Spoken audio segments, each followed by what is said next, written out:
بسم الله الرحمن الرحيم يسبح لله ما في السماوات وما في الأرض له الملك وله الحمد وهو على كل شيء قدير هو الذي خلقكم فمنكم كافر ومنكم مؤمن والله بما تعملون بصير خلق السماوات والأرض بالحق وصوركم فأحسن صوركم وإليه المصير يعلم ما في السماوات والأرض ويعلم ما تسرون وما تعلنون والله عليم بذات الصدور. Au nom d'Allah, le tout miséricordieux, le très miséricordieux, ce qui est dans les cieux et ce qui est sur la terre glorifie Allah, à lui la royauté et à lui les louanges, et il est omnipotent. C'est lui qui vous a créé parmi vous, il y a mécréants et croyants, Allah observe parfaitement ce que vous faites. Il a créé les cieux et la terre en toute vérité, et vous a donné votre forme, et quelle belle forme il vous a donnée, et vers lui est le devenir. Il sait ce qui est dans les cieux et la terre, et il sait ce que vous cachez, ainsi ce que vous divulguez, et Allah connaît bien le contenu des poitrines. Assalamu alaikum wa rahmatullahi wa barakatuh. Que la paix soit sur vous, ainsi que la miséricorde et la bénédiction. Aujourd'hui, on va s'arrêter sur un verset qui est d'une profondeur inouïe, qui est magistral, qui est très spirituel, qui est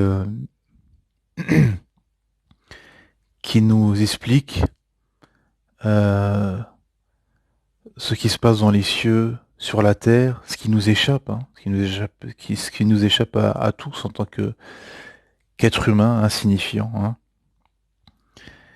et qui est en 3 parties. Un verset court mais d'une profondeur inouïe, magistrale.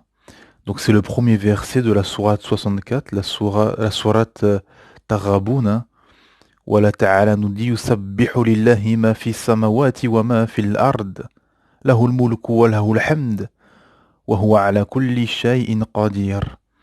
Ce qui est dans les cieux et ce qui est sur la terre glorifie Allah. Ce qui est dans les cieux et ce qui est sur la terre glorifie Allah. Subhanallah. Ensuite Allah Ta'ala nous dit à lui la royauté et à lui les louanges. Donc c'est lui qui a la royauté de tout, c'est lui qui est le Seigneur de l'univers, des cieux, de la terre, de tout ce que vous pouvez connaître ou ne pas connaître dans tout cet univers complexe. Et Allah Ta'ala termine ce verset et il est omnipotent. Subhanallah. Il est capable de toutes choses, il est omnipotent. Bon, c'est une traduction, hein, bien évidemment, hein, parce que comme on dit parfois, traduire c'est trahir, hein.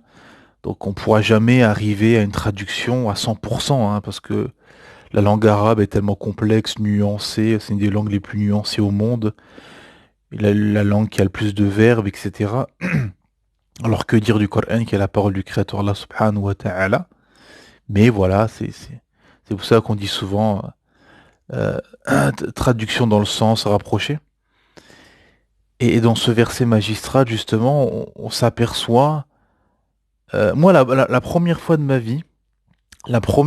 vie, que j'ai lu ce verset, je suis resté bouche bée et je l'ai répété plusieurs fois. Je me suis dit, waouh, subhanallah.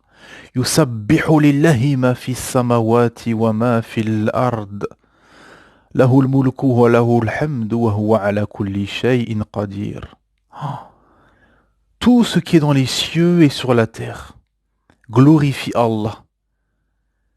À lui la royauté, à lui les louanges, et il est omnipotent. Subhanallah azim. On pourrait s'arrêter dessus, méditer pendant des heures, des jours, des semaines, c'est incroyable. Et c'est là ça nous renvoie à notre position, nous, en tant qu'êtres humains, à quel point nous sommes des créatures insignifiantes, Comme disait Hassan al-Basri, rahimahullah, un grand savant, qui était un tabi'in. Tabi'in, donc c'est les successeurs des compagnons. Et il faisait partie des grands imams des tabi'in. Hassan al-Basri, rahimahullah. Et il a dit, le Créateur est immense et les créatures sont insignifiantes. Subhanallah. C'est exactement ça en fait. Nous sommes insignifiants. Nous sommes contraints et soumis au temps, au sommeil, à la fatigue. On a besoin de manger, de boire, de s'accoupler, euh, de lumière, etc., etc., ainsi de suite. Ça veut dire on est des créatures et on est limité, hein. Notre raison est limitée, notre cerveau est limité. Par exemple, quand vous dites, parce que vous savez, vous avez parfois des personnes qui vous disent, des personnes athées ou pas croyantes ou agnostiques ou je ne sais quoi, qui vous disent oui, d'accord, c'est le créateur qui a tout créé. Mais qui a créé le créateur? Wal'iyadu billah. Il y a un hadith sur ça justement où le prophète dit, les gens vont tellement questionner, vont tellement se questionner qu'ils vont arriver à un moment donné où ils vont se demander qui a créé le créateur. Et le prophète nous a justement enjoint à chercher protection contre cette parole. Subhanallah. Parce qu'en fait, parmi les attributs d'Allah subhanahu wa ta'ala, parmi les noms d'Allah subhanahu wa ta'ala, il y a le premier sans début et le dernier sans fin. Et nous, dans notre esprit étriqué, on se dit, quand vous dites à quelqu'un, Allah ta'ala, c'est le début, c'est le début sans fin, et c'est le dernier, pardon, c'est le début sans, c'est le premier sans début, pardon. Al-awwal, c'est le premier sans début. Al-akhir, c'est le dernier sans fin. Quand vous dites ça à n'importe quel esprit, euh, la personne ne comprend pas, parce que l'être humain, il est dans un système, il est né, il est sorti du ventre de sa mère, il a grandi, il a eu la raison, etc., l'intelligence, il réfléchit, il regarde à gauche, à droite, et il constate que tout a un début, tout a un fin, tout a une fin. Lui, il s'aperçoit que lui, que c'est euh, tout être humain comme lui sort du ventre d'une femme qui grandit, qui vit sa vie, et ensuite il meurt. Il voit les animaux vivre, pareil, sortir du ventre de leur mère, vivre et mourir. Hein. Tout a un début, a une fin. Une voiture sort de l'usine, neuf, flambant neuf, etc. Elle termine à la casse. Euh, un sandwich qui a été, qui a été, comment dire, où on a mis les ingrédients, etc. dans le pain, etc. Il a été monté, etc. Bah, après, il est mangé par la personne et il disparaît. Hein. Vous avez des immeubles qui sont construits, ensuite qui sont démolis 40 ans plus tard. Enfin, on a un système où tout a un début a une fin. Mais Allah subhanahu wa ta'ala est au-dessus de ça. C'est Allah ta'ala qui a créé le temps. Nous, non, donc on est contraint par le temps. C'est Allah ta'ala qui a créé, qui nous a créé notre corps avec notre logiciel, avec notre fitra, et qui nous a dotés justement de ces besoins vitaux, de manger, de boire, de dormir, de s'accoupler, etc., etc. Donc nous sommes restreints et soumis à ces... c'est comme, vous savez, des gens qui sont athées, qui vous disent, oui, moi je crois en rien, je suis libre, etc. Non, t'es pas libre. Parce que tu es soumis à des règles qu'Allah subhanahu wa ta'ala a mis dans ce bas monde. Le fait de manger, tu es obligé de manger. Tu es obligé de boire. Donc le plus athée, le plus orgueilleux des orgueilleux, le plus athée des athées orgueilleux, bah, quand il se réveille le matin, il va aux toilettes pour faire ses besoins. Hachakoum. Ensuite, il prend un petit déjeuner, il mange. Parce il a ce besoin, il a faim. Il a dormi toute la nuit, pendant 7, 8 heures, 9 heures, il s'est pas alimenté. Donc il se réveille le matin, il a faim, le ventre est vide. Donc il va s'alimenter. Il va manger, boire. Parce qu'il a besoin, parce que c'est un plaisir et parce qu'il a besoin. Ensuite, le soir, tard, bah, il est fatigué, donc boum, il s'effondre. Ou même l'après-midi, il va faire une sieste, il s'est levé tôt. Euh, et il a ce besoin de s'accoupler. Il est attiré par la femme, et la femme est attirée par l'homme. Hein. Donc, donc, toutes ces choses-là, donc l'athée, le plus athée des athées, les plus orgueilleux des orgueilleux, il sera toujours contraint et restreint par, par les règles que le Créateur Allah subhanahu wa ta'ala a instaurées dans ce bas monde. Et on voit dans ce verset magistral que Allah Ta'ala nous dit ce qui est dans les cieux et sur la terre, glorifie Allah, à lui la royauté, à lui les louanges, et il est omnipotent. Et nous, dans tout ça, nous sommes de pauvres créatures insignifiantes, mais Allah Ta'ala a donné une grande place à l'humain, il a honoré Adam et ses enfants, mais on peut, par notre piété, nos bonnes actions, pardon, notre piété, notre cheminement spirituel, on peut arriver au niveau des anges, mais en contrepartie, avec nos péchés, nos perversions, nos manquements, etc., etc., on peut se rabaisser au niveau des animaux. Wal'iyadu billah. Et c'est ce qu'on constate actuellement, justement, les gens maintenant, plus le temps passe, plus les sociétés, surtout en Occident, s'athéisent, sont de plus en plus athées, irrationnels, sans but, sans sens, perversion, etc. Hein, comme je le dis souvent, donc ils ont fait un système en Occident de course à l'orgueil, course à la richesse, course au sexe, course à l'acquisition des biens. Ça fait que maintenant vous avez des gens qui sont devenus des animaux. Hein. Vous avez maintenant des gens qui sont devenus des animaux, qui vivent comme des animaux, qui s'accouplent dans la rue, dans des clubs, il y a des plages nudistes où ils sont tous nus, des vieillards de 80 ans avec des gamines de 10 ans à côté, tout le monde est nu. Enfin, c'est la déchéance et l'anarchie. Et alhamdoulilah, Allah Ta'ala nous a révélé sa parole pour qu'on soit bien guidé et pour qu'il y ait une morale, pour qu'il y ait une morale dans la société. Parce que s'il y a pas de morale dans la société, c'est chacun ce qui lui passe par la tête. Et c'est le malheur dans lequel est tombé l'Occident. Hein.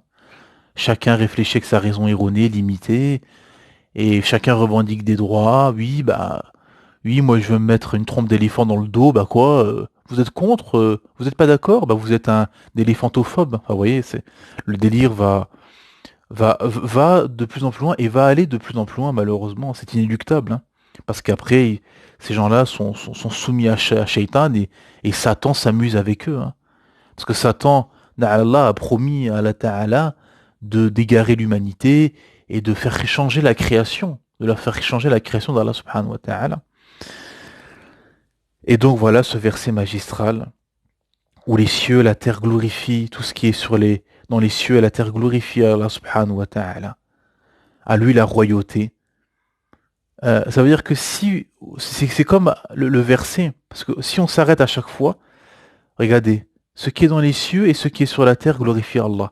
Il y a un verset où Sina Moussa alayhi salam, Moïse, a dit à son peuple, si vous refusez à adorer Allah subhanahu wa ta'ala, ou si vous êtes ingrat plutôt envers Allah ta'ala, sachez qu'Allah est digne de louange et qui se suffit à lui-même. Subhanallah.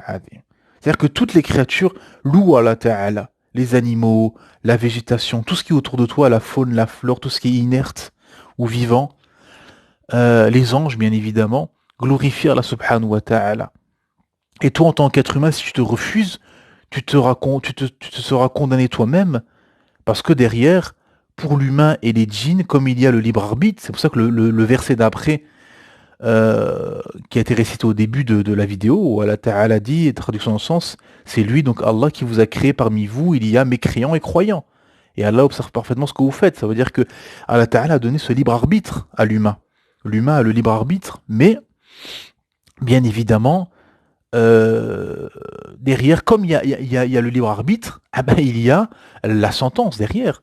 C'est pour ça qu'il y a ce verset magistral aussi, où Allah Ta'ala dit, traduction dans le sens, nous avons proposé aux montagnes, aux cieux, à la terre, le libre arbitre, la charge de faire le bien, de faire le mal. Ils ont refusé par crainte. Et c'est l'humain qui s'en est chargé, car l'humain est ingrat et ignorant. Et ignorant et injuste envers lui-même. Donc tu as ce libre arbitre, et l'humain, avec les djinns, ont ce libre arbitre. Et donc,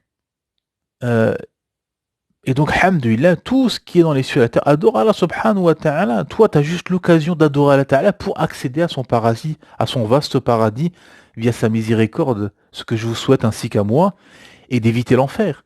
Et qu'Allah fasse qu'on fasse partie des gens qui sont affranchis de l'enfer, car toutes les nuits pendant ce mois béni du Ramadan, Allah Ta'ala a franchi de l'enfer, un nombre que seul Allah subhanahu wa ta'ala sait. Et ensuite, la deuxième partie, à lui la royauté et à lui les louanges. Donc, vous avez des dictateurs, des gens qui se prennent pour je ne sais qui oppressent leur peuple, qui sont des dictateurs, des tyrans sur terre. Le royaume des cieux et de la terre appartient à la Ta'ala. T'es qu'une pauvre créature que le destin a fait que tu te retrouves au pouvoir. Et ce pouvoir sera un argument contre toi ou pour toi le jour du jugement. Ce sera un argument pour toi si tu as fait le bien, comme les khalifs bien guidés, comme les dirigeants haut de gamme que l'humanité a connus, que le monde islamique a connus. Et ou bien ce sera un malheur contre toi le jour du jugement. Subhanallah azim. Et enfin, il est omnipotent. Wa huwa ala kulli shay'in qadir. Il est omnipotent. Subhanallah azim. Il est omnipotent. Même les mots en français, il faut une traduction. Omnipotence qu'on va traduire par omnipuissance, tout puissant, qui a puissance sur toute chose, quoi. Tout simplement, hein, c'est la puissance divine du Créateur Allah subhanahu wa ta'ala. Donc pareil, n'importe quelle personne qui se prend pour quelqu'un de fort, d'oppresseur, qui est capable de ci, de ça, c'est Allah subhanahu wa ta'ala qui est capable de tout. Et on a vu les plus grands tyrans, les plus grands dictateurs s'effondrer, et même le royaume s'effondrer avec eux. Subhanallah, azim, la hawla wa la quwwata illa billah. Et donc voilà, et je vais finir avec un secret que les savants nous donnent par rapport à ça.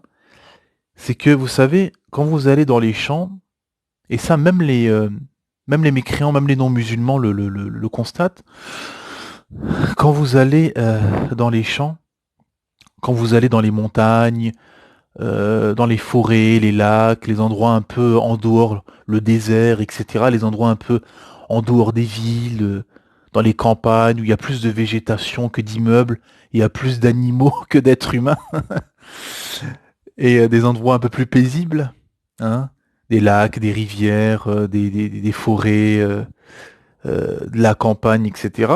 Ah ben, quand vous allez dans ces endroits-là, eh ben, vous vous sentez bien, subhanallah. On a tous ressenti ça.